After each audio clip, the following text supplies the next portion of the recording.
Seulement 8 minutes pour vous évangéliser. Je ne sais pas si je vais y arriver, on va voir ensemble. Alors, j'ai 8 minutes pour vous parler de l'évangile de Saint Jean. Donc, vous avez déjà vu les autres 3 évangiles normalement. Donc, vous savez, il y a 4 évangiles, où il y a un évangile raconté 4 fois. C'est 4 fois la même chose, mais chaque fois un peu différemment. Vous avez Saint Jean, c'est le dernier des évangiles, l'évangile qui était écrit le plus tardivement. Et Saint Jean, il est représenté par l'aigle. Je ne sais pas, vous l'avez déjà vu l'aigle dans les églises? Vous savez, l'aigle, c'est un animal qui vole très, très, très, très haut, mais qui a un regard super perçant. Donc, ça veut dire que Saint Jean, dans tout son évangile, il prend beaucoup d'auteur. Il regarde Jésus d'en haut, de sa divinité, mais il voit très loin et très, très profondément. Donc, ça veut dire, l'évangile de Saint Jean, il regarde surtout Jésus qui est fils de Dieu. Donc, vrai Dieu et vrai homme, mais surtout fils de Dieu. Maintenant, qu'est-ce qui s'est passé dans l'évangile de Saint Jean et dans tous les évangiles? Donc, vous avez Jésus, le Verbe de Dieu, qui s'est fait chair. Vous l'avez entendu peut-être déjà. Donc, c'est le début de l'évangile. Donc, c'est quelque chose qui est inconcevable pour d'autres religions, parce que vous avez Dieu qui est au-dessus de nous tous, qui est aussi Père, Fils et Saint-Esprit, déjà 3 personnes, c'est extraordinaire. Mais après, il y a la deuxième personne, le Fils. Qu'est-ce qu'il fait? Il prend la nature humaine, il devient homme. Donc, il se vide de sa divinité d'une certaine façon, il devient homme. Donc, c'est quelque chose qui est incroyable. Donc, vous avez le Verbe de Dieu qui s'abaisse jusqu'à nous. Mais maintenant, ce n'est pas la fin. Parce que vous savez bien, on est dans le carême, cette période qui prépare la passion de Jésus, qui prépare la croix. Donc, ça veut dire le Fils de Dieu, il n'a pas seulement pris la nature humaine, mais il est juste allé à la croix. Donc, ça veut dire qu'il s'est laissé tuer. Donc, c'est un acte super violent par sa créature. Il s'est abaissé jusque-là, jusqu'en bas. Et pourquoi est-ce qu'il a fait tout cela? Il a fait tout cela pour embrasser ce qu'on appelle le péché, pour embrasser toute la souffrance de l'homme. Donc, on dit dans le credo, Jésus, il est descendu aux enfers. Donc, ça veut dire qu'il est descendu au plus bas. Il a embrassé vraiment toute la souffrance humaine, tout le péché. Mais qu'est-ce qu'il a fait ensuite? Donc, c'est le Verbe qui s'est fait chair, qui s'est abaissé jusqu'à la mort. Mais ensuite, il est ressuscité. Donc, vous voyez que c'est aussi le Verbe qui remonte après. Et la résurrection, ça veut dire qu'il a repris sa vie. Donc, avec la croix d'abord, c'est Saint Jean. Jésus, il est montré comme vrai Dieu. Donc, il le dit clairement, « Personne ne me prend ma vie, je la donne librement. » Donc, c'est un acte qui est libre par amour, cet abaissement par amour, et la croix qui est la victoire de l'amour. Ce qui est très, très clair dans cet évangile, c'est extraordinaire. Donc, il descend jusque-là par amour. Et après, comme il est le Fils de Dieu, donc pas seulement homme, il a la puissance, la toute-puissance de reprendre sa vie. Il reprend sa vie, il ressuscite. Et ce qui se passe, c'est maintenant nous, les pauvres petits hommes, Jésus s'est fait homme comme nous. Donc, il a pris notre souffrance et nous, maintenant, nous souffrons beaucoup, nous avons le péché qui nous empêche. Nous pouvons nous laisser libérer de tout cela en nous accrochant à Jésus. Jésus qui remonte justement, qui ressuscite. Il nous invite de remonter avec lui. C'est la gloire qui nous attend avec lui ensemble. Et ce qui est très beau, donc vous avez maintenant pendant le carême, chaque dimanche, vous avez des lectures différentes. Et à partir, pas ce dimanche, mais à partir du 3e dimanche, nous allons suivre l'évangile de Saint Jean. Donc, je vous invite vraiment de suivre ces lectures. Et même si vous avez un peu de temps pendant le carême, c'est un évangile qui est vraiment extraordinaire. Vous apprenez beaucoup sur le cœur de Jésus. Et vous avez trois évangiles qui nous sont proposés pour les 3 dimanches suivants. Donc, à partir pas cette fois-ci, mais comme on dit, la prochaine fois, l'après-prochaine, pardon. Pas ce dimanche, mais après le dimanche. Vous m'avez compris, j'espère. Donc, vous avez l'évangile de la Samaritaine. Jésus qui donne de l'eau vive à une femme pécheresse. Donc, Jésus qui nous donne l'eau vive, l'amour. Après, vous avez le 2e évangile, c'est l'aveugle-né. Jésus qui va guérir un homme qui était aveugle dès la naissance. Jésus qui se présente comme la lumière du monde.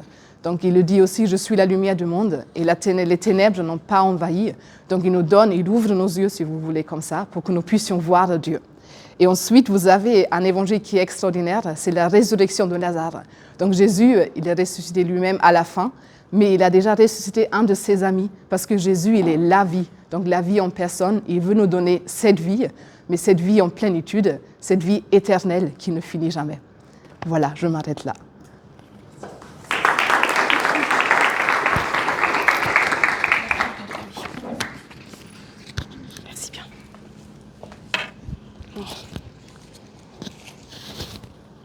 Je ne sais pas si c'est bon comme ça ira. Bon. Alors, on a perdu nos frères, mais je suppose nous allons continuer le parcours dans le décalogue. Vous avez déjà commencé à voir, donc le décalogue, les 10 commandements donnés par Dieu à Moïse. Donc nous sommes conduits aujourd'hui au 4e commandement. « Honore ton père et ta mère, afin d'avoir longue vie sur la terre. » Alors tout être humain est l'enfant de ses parents et il le reste tout au long de sa vie, donc c'est une relation qui est la plus universelle et ce commandement s'adresse donc à tous, partout et en tout temps. Donc les 10 commandements donc, ont été donnés à Moïse, donc c'était dans l'Ancien Testament, avant la venue de Jésus. Mais la preuve qu'ils sont toujours valables avec Jésus, c'est que Jésus lui-même le reprend, quand il reproche par exemple aux pharisiens de ne pas respecter les commandements. Il cite en particulier ce commandement d'honorer ses parents. Il précise aussi au jeune homme riche que ce commandement fait partie de ceux qu'il faut observer pour entrer dans la vie éternelle. Saint Paul également le reprendra. Alors, pour présenter un peu ce commandement, je vais faire en 3 points. D'abord, je vais commencer par un point plus général qui concerne tout le décalogue. Je ne sais pas si vous vous souvenez de ce qui vous a déjà été présenté ou non. Ce qu'il faut savoir, c'est que quand on aborde ce 4e commandement, on aborde ce que l'on appelle la 2e table de la loi. Alors, de quoi s'agit-il ? Un jour, Jésus a été interrogé par un docteur de la loi. « Maître, lui a-t-il dit, dans la loi, quel est le grand commandement ? » Et Jésus lui a répondu, « Tu aimeras le Seigneur ton Dieu de tout ton cœur, de toute ton âme et de tout ton esprit. Voilà le grand, le premier commandement. Et le second lui est semblable, tu aimeras ton prochain comme toi-même. » De ces deux commandements, dépendent toute la loi ainsi que les prophètes. Donc vous voyez, on peut dire que toute la loi, donc les 10 commandements donnés à Moïse, peuvent se résumer dans ce double commandement de l'amour. Tu aimeras le Seigneur ton Dieu de tout ton cœur et tu aimeras ton prochain comme toi-même. De là, on a pu diviser en fait les 10 commandements en 2 tables. La première table de la loi vise l'amour de Dieu, de tout son cœur, de toute son âme, et la 2e table vise l'amour du prochain. Tu aimeras ton prochain comme toi-même. Donc dans la première table, on trouve les commandements 1, 2 et 3, que vous avez déjà vus ou que vous finirez de voir prochainement. Et là, on aborde la 2e table avec les commandements 4 à 10 qui concernent l'amour du prochain. Ça va jusque-là ? Ces 2 tables, elles sont liées. On ne peut pas en prendre une et laisser l'autre. Et Jésus, d'ailleurs, nous le dit lui-même. Il dit « Ce que vous avez fait à l'un de ces plus petits qui sont les miens, c'est à moi que vous l'avez fait. » Vous voyez, l'amour de Dieu et l'amour du prochain qui sont liés. Et Saint Jean insiste beaucoup sur ce point, ça tombe bien, Sœur Maximiana vient de vous parler de Saint Jean. Il dit dans sa première lettre, « Celui qui aime Dieu, qu'il aime aussi son frère. Si quelqu'un dit « j'aime Dieu » alors qu'il a de la haine contre son frère, c'est un menteur. En effet, celui qui n'aime pas son frère qu'il voit est incapable d'aimer Dieu qu'il ne voit pas. » Vous voyez ? Donc l'amour de Dieu et l'amour du prochain sont indissociables. Donc maintenant, nous passons avec ce 4e commandement à la seconde table de la loi, donc commandement 4 à 10. Pour l'ensemble de ces commandements, une grande règle va pouvoir nous aider. C'est ce qu'on appelle la règle d'or. Cette règle d'or, en fait, on la retrouve dans bon nombre de philosophies, ou même de morales païennes, mais le plus souvent sous sa forme négative. Qu'est-ce qu'elle dit ? Elle dit « Ne fais pas à autrui ce que tu ne voudrais pas qu'on te fasse ». C'est la règle d'or sous sa version négative. Avec l'Évangile, Jésus passe un cran au-dessus. Il passe au positif. Lui, il nous dit « Fais pour les autres ce que tu aimerais qu'ils fassent pour toi ». Donc cette règle d'or, voilà, valable pour tous les commandements vis-à-vis du prochain. Et dans l'accomplissement de ces commandements, eh bien, Jésus est et reste toujours notre grand modèle. Nous savons en effet qu'il n'est pas venu pour abolir, mais pour accomplir les commandements, pour les porter à leur perfection. Et ne serait-ce que pour ce 4e commandement, par exemple, saint Luc nous rapporte, dans son évangile, que Jésus était soumis à Joseph, son père adoptif sur la terre, et à Marie, sa mère. Donc Jésus, notre grand modèle pour suivre tous les commandements. Donc pour résumer cette première partie, les 10 commandements donnés à Moïse peuvent se diviser en 2 tables. Première table, tu aimeras le Seigneur ton Dieu de tout ton cœur, commandements 1, 2 et 3. Deuxième table, tu aimeras ton prochain comme toi-même, commandements 4 à 10. C'est bon ? Donc, on aborde maintenant plus particulièrement le 4e commandement. Donc, je le répète, tu honoreras ton père et ta mère afin d'avoir longue vie sur la terre. Vous le trouvez en Exode 20, 12. Pour cela, on va commencer d'abord par voir la place de la famille dans le plan de Dieu. Ça sera la deuxième partie. Et la troisième partie, on verra les implications plus larges de ce commandement dans notre vie quotidienne, donc au sein de la société. Donc d'abord, la famille dans le plan de Dieu. Réfléchissons d'abord sur la place de ce commandement au sein des 10 commandements. Je vous ai dit qu'on commence la deuxième étape de la loi directement avec ce 4e commandement, « Honore ton père et ta mère », et il vient juste après les 3 premiers commandements qui nous demandent d'adorer Dieu. Et on voit que, puisque c'est Dieu lui-même qui nous a donné ces commandements et il nous les a donnés dans cet ordre-là, que Dieu a voulu qu'après lui, nous honorions nos parents, à qui nous devons la vie et l'éducation. Et on voit bien, par cette place de ce commandement dans la table des 10 commandements, combien l'amour des parents est significatif. Et Dieu nous donne un message fort par là. Il veut nous faire comprendre que finalement, la famille, eh bien, elle est première par rapport à toute société. On voit l'importance de la famille pour Dieu. Parce que contrairement à toutes les autres sociétés, donc tous les regroupements d'hommes que l'homme fait pour organiser sa vie en société, donc on peut penser à toutes les associations, les institutions, les modes de gouvernement, eh bien la famille, elle est d'institution divine. Et donc, on ne peut pas la modifier au gré de la pensée des hommes. Les autres façons de gérer la société entre les hommes, ce sont les hommes qui les ont instituées et ils peuvent les modifier suivant leurs besoins. La famille, non. Elle nous a été donnée directement par Dieu. Pourquoi ? Parce qu'en fait, elle est inscrite dans la nature de l'homme. La famille, elle va répondre aux besoins de l'homme, à son être même. Ça correspond à ses besoins profonds. Alors, qu'est-ce que la famille ? En fait, il faut dire qu'avant même tout engagement religieux ou même civil, la famille, elle se construit sur un engagement humain, sur 2 libertés qui se donnent pour toujours l'un à l'autre, un homme et une femme qui s'engagent l'un envers l'autre de manière définitive. C'est donc le mariage qui fonde la famille. Et cet engagement, on a dit que la famille était là pour répondre aux besoins le plus profond de l'homme. En effet, cet engagement du mariage vise 2 buts. À la fois le bien des époux et aussi le bien des enfants. Pourquoi ? Le bien des époux, parce que Dieu nous dit dès la Genèse qu'il n'est pas bon que l'homme soit seul. Il dit « Je vais lui faire une aide qui lui soit assortie ». Qu'est-ce que ça veut dire, une aide qui lui soit assortie ? Eh bien, ça veut dire que c'est une autre personne, parce qu'on voit bien au moment de la Genèse, il y avait déjà tous les animaux, mais Adam ne trouvait pas d'aide qui lui était assortie. Parce qu'il faut une personne pour qu'il se soit à la hauteur du désir de l'homme. Il faut une aide assortie qui soit aussi une personne. Merci beaucoup. Et aussi une aide assortie parce que ça doit être une aide complémentaire. D'où l'homme et la femme qui sont égaux en dignité et qui se complètent grâce à leurs différences. Donc le mariage comme bien des époux. Ça, c'était le premier but, mais aussi le mariage comme bien des enfants. Et cela à travers la procréation et l'éducation. C'est les deux grands axes pour le bien des enfants. Et on voit bien que ces 2 buts sont liés. En effet, les enfants vont être le plus beau fruit de la communauté de vie et d'amour que doivent former déjà les époux, donc le bien des époux. En fait, ils viennent enrichir la famille et ils vont rendre plus étroit le lien de communion entre les parents. Alors il faut bien faire attention, on parle de procréation. Et par ce mot de procréation, on comprend que les parents ne sont pas les créateurs de leurs enfants. Ils sont coopérateurs de Dieu, qui lui seul est créateur, dans le don de la vie.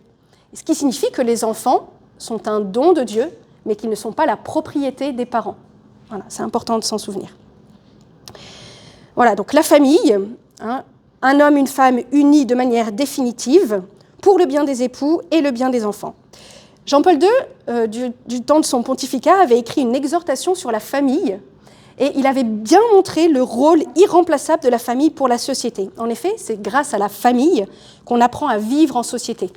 C'est dans la famille, par exemple, qu'on va être éduqué à la liberté, à la fraternité. Alors, j'ai pas mis l'égalité, j'aurais pu. Mais voilà, à la sécurité qu'on trouve dans l'obéissance et l'obéissance à l'autorité. Et on va pouvoir voir aussi que les liens du sang qui se forment dans la famille vont être une base solide qui ensuite vont nous permettre de tisser les liens dans la société tout entière. Quand on aura bien ces liens dans la famille, eh bien, par analogie et par extension, on sera capable de voir que nos cousins sont les descendants de mêmes grands-parents. On va être capable de voir que tous nos concitoyens, tous ceux qui habitent dans notre pays, sont les fils de notre patrie. On va être capable de voir plus largement encore dans l'Église que tous les hommes sont fils ou filles de Dieu. Vous voyez ? Donc quand on a bien appris cette relation dans la famille, on va pouvoir l'étendre après. Et ça va faire le lien, le noyau de toute la société. Mais vous comprenez bien que pour que la famille puisse rayonner comme cela et structurer toute la société, eh bien chaque membre doit pouvoir y trouver sa place et la tenir. C'est là que le 4e commandement intervient. Voilà. Ce 4e commandement, il va poser les droits et les devoirs des enfants vis-à-vis des parents et réciproquement des parents vis-à-vis des enfants. Alors, quels sont les devoirs des enfants vis-à-vis de leurs parents ? Les enfants doivent à leurs parents un respect qui va être fait de reconnaissance, de docilité et d'obéissance et de soutien moral et matériel. Reconnaissance d'abord. Dans le livre de Siracide, on a cette phrase « Comment leur rendras-tu tout ce qu'ils ont fait pour toi ?» Voilà. Alors pour le moins, on doit à nos parents la vie, d'où la reconnaissance que nous leur devons. Nous leur devons aussi docilité et obéissance. Ça veut dire que tant qu'il vit dans la maison de ses parents, un enfant doit se soumettre aux demandes légitimes de ses parents, c'est-à-dire celles qui n'entrent pas en contradiction avec sa conscience, avec la morale, ce qui est moralement bon. Il doit se soumettre aux règles de la maison. Si maman dit c'est le lundi soir qu'on met tout le linge à laver, c'est le lundi soir, c'est elle qui a raison. Voilà.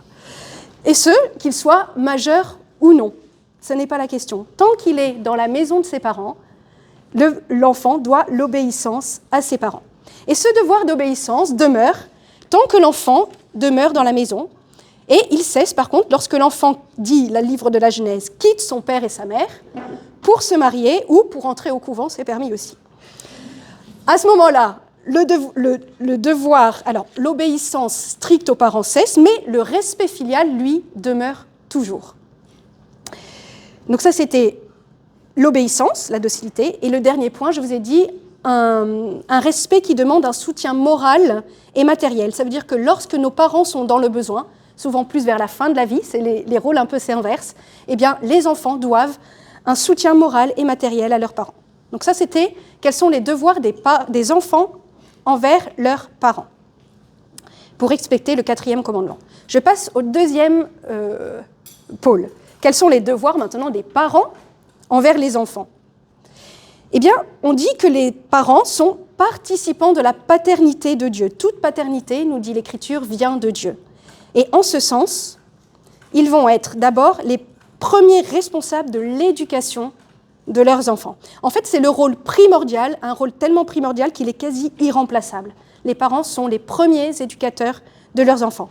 Et en particulier, ils devront éduquer leurs enfants aux vertus, à l'usage droit de leur raison et de leur liberté, et au pardon mutuel aussi, dans et en dehors de la famille. Et là, Monseigneur nous l'a bien dit, que le pardon, on l'a vu, c'était essentiel dans la prière du Notre Père. Voilà. Donc Jésus le reprend bien.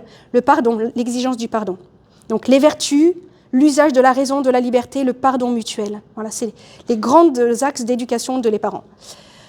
Par la grâce du sacrement de mariage, les parents qui ont reçu ce sacrement reçoivent également la responsabilité et le privilège d'évangéliser leurs enfants. En effet, on dit que la famille doit être une petite église domestique. Donc, premiers éducateurs de leurs enfants, c'était le premier devoir des parents. Mais, deuxième devoir des parents, ils doivent aimer et respecter leurs enfants comme des personnes.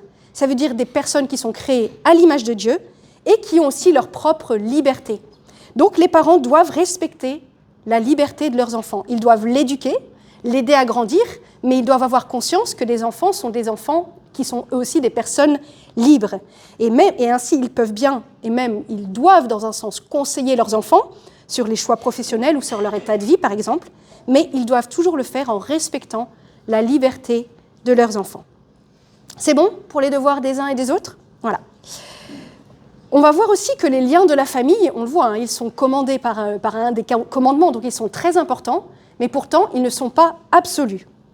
En effet, on trouve dans la bouche de Jésus cette phrase qui peut être étonnante. Jésus nous dit « Si quelqu'un vient à moi sans haïr son père et sa mère, il ne peut être mon disciple. » Alors ça nous paraît un peu étrange. Après le commandement qui vient d'être cité « Honore ton père et ta mère », pourquoi Jésus nous dit « Si quelqu'un vient à moi sans haïr son père et sa mère, il ne peut être mon disciple. » Que signifie cette expression ?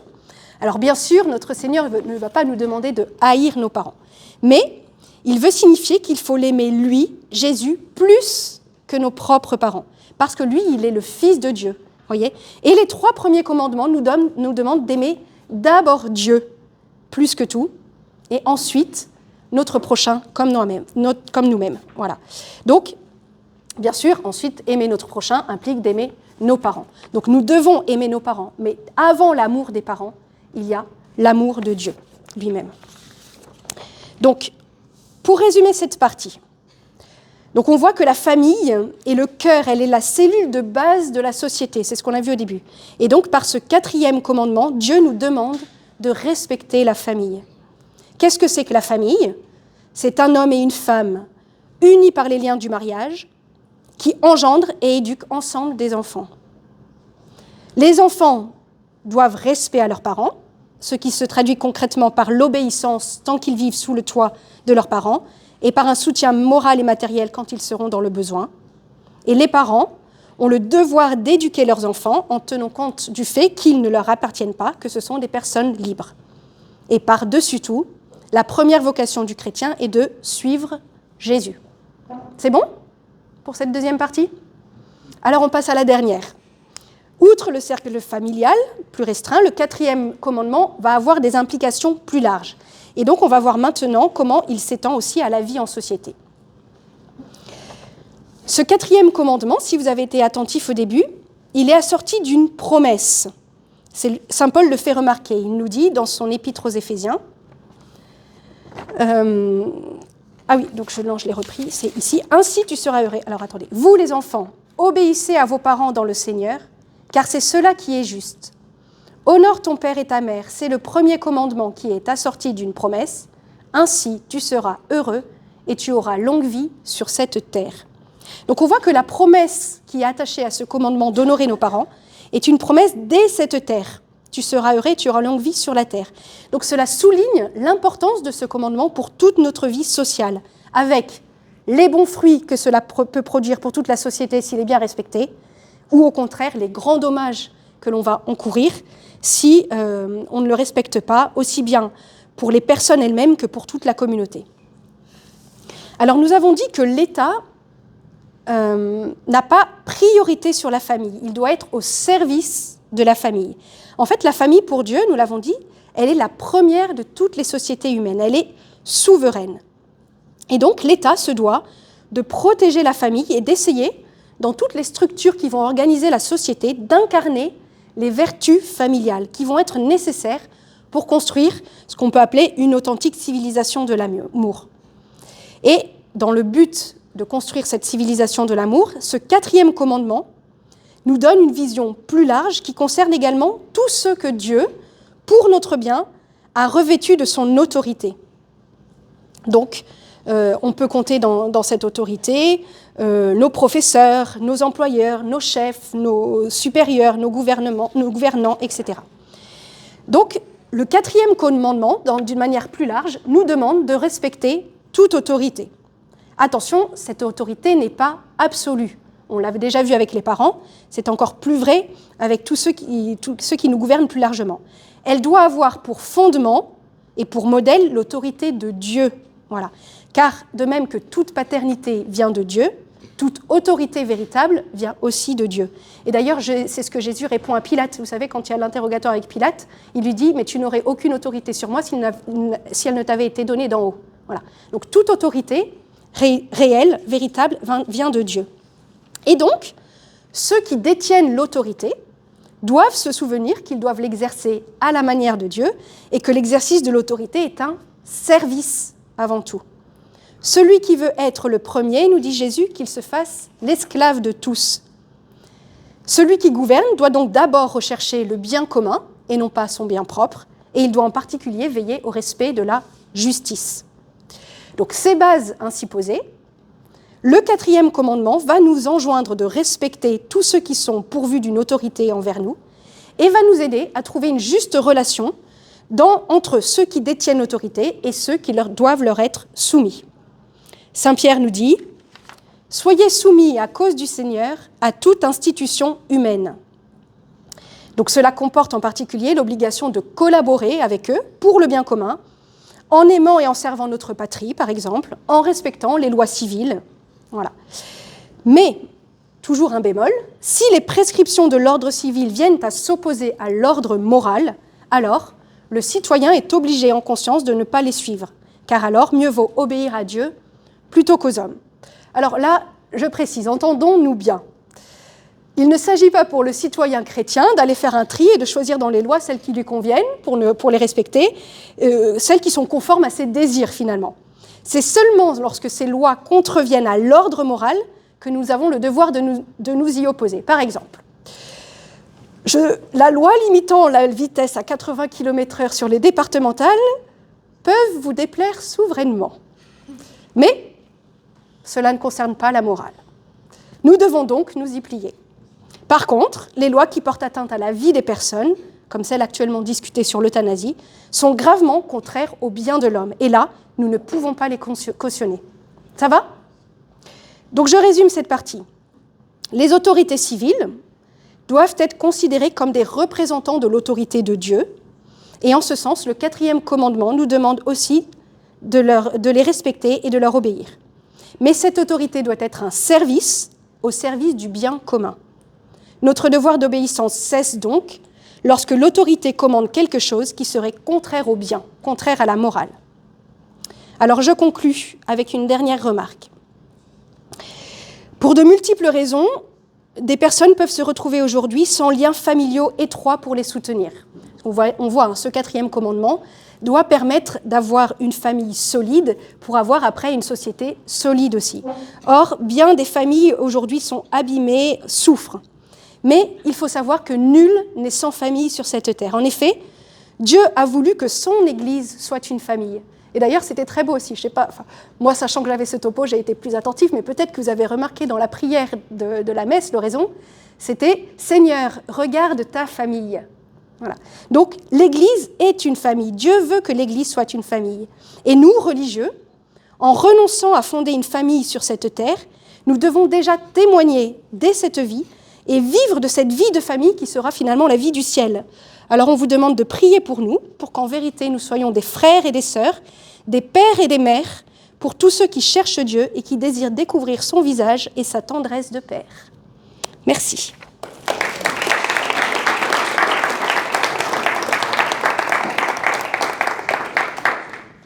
Je ne sais pas si vous avez des... J'ai pas été trop longue, ça va ? Non, c'était très bien. Merci. Parfait. Merci encore à Sophie et Ethan. Je ne sais pas si vous avez des questions, n'hésitez pas à les poser. Vas-y, Valentin. Dans le cadre de